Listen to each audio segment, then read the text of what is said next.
The traffic continues to grow, 10 to 30% every year on our networks. But revenues are not increasing. It's a complex transaction because many millions of customers that are at stake.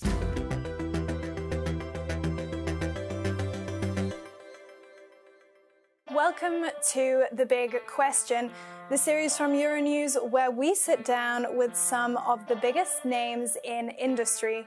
I'm Eleanor Butler, and today I'm joined by Christel Heydemann, CEO at Orange. Christel, thank you so much for being here with us. Orange has been ranked for the 14th time the #1 mobile phone network provider in France. What is the key to your success? We've been investing to please customers, to make sure we would meet, both coverage targets, but as well keep the increase of traffic that we continue to see in our networks, and then covering railways, covering roads, covering remote areas. It's a lot of detailed work that our customers don't notice in the end. You just see whether on or off you get the right network and you get the quality of calls, videos, streaming and everything. You recently became the first European operators to surpass 10 million fiber customers. That was in France. Why are people choosing Orange? Well, we've been investing in fiber for already more than 15 years, and we are indeed the first operator to reach that 10 million milestone in one country, that's in France. And it's true that today in France we have 93% of homes connectable through fiber, thanks to our investments, not just us, others have invested as well. And fiber is something that has huge potential to continue to be upgraded.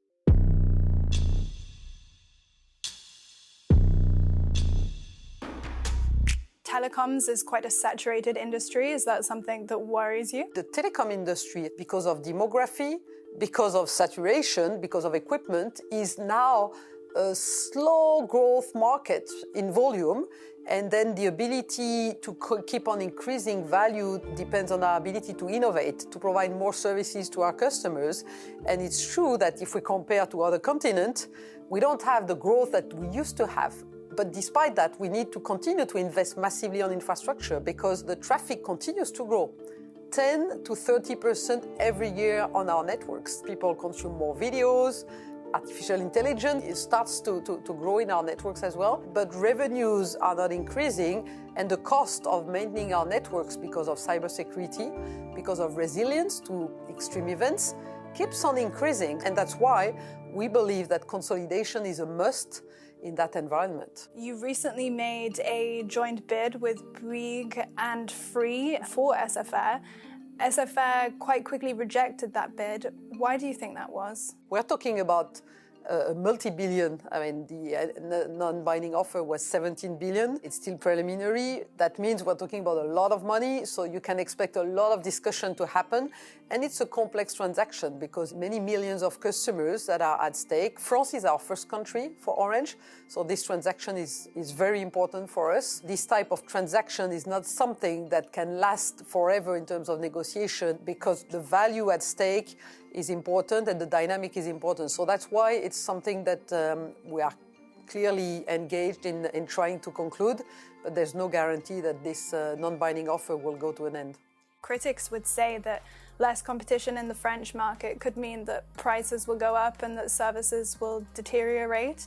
Do you think that is a fair criticism? The reality that we concluded a transaction in Spain 2 years ago, combining Orange and MásMóvil to create a leader in Spain, and we went through the exact same questions from antitrust authorities, from the DG Competition in Brussels. We explained that, first of all, the market dynamic is very different from what it was 5 to 10 years ago because 4G has been rolled out, consumers are equipped, and the reality is that 3 players competing in a flat to small positive market is probably as competitive, if not more, than 4 players or 5 players competing in a market where there's 3, 4, 5% growth. There's been a call from many companies to revise merger guidelines. Competition is good for innovation.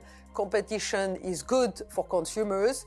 But the reality is that we've probably reached the limit of just looking at price for consumers. We really need to take into account the ability for companies to invest in a world that's moving very fast and where in our markets we have to deal with big companies. The European Commission is working on the Digital Networks Act. Could you give us a brief resume and tell us your thoughts on the proposal so far? Today we have a very heavy regulation for telecom that is somehow dated from the time when we had monopoly in every country and we decided to open the telecom industry to competition.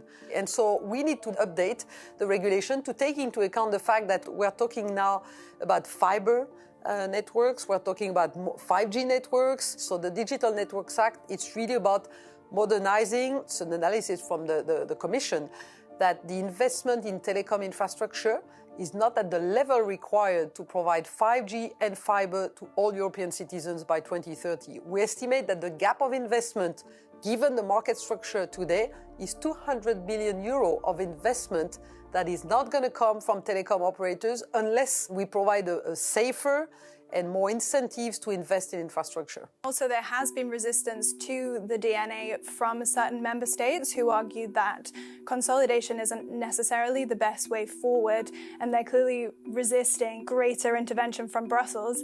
What would be your message to these governments? There's one thing for sure is that the reality of the markets in every country in Europe, there's huge difference. I mean, that being said, the need to modernize regulation, to adapt to a new framework, this is something that's true across countries. So I think we need to find the right balance. And we're not saying that it's going to be one size fits all. What we're saying is that it's okay to regulate and to fix things when they don't work. And you've suggested that greater telecoms consolidation is required so that Europe can compete with the US and China. Can you explain that a little bit more for me? In the US, you have 3 national mobile operators. With the size of the US, that means they have on average more than 100 million customers themselves. In China, they also have 3 operators, and the largest operator in China has 1 billion customers. In average, in Europe, a single operator has 5 million customers. We have 27 markets in Europe, and the single market, even though it's Germany or France, the largest, or Spain, largest economy in Europe, they're still much smaller than the US or China.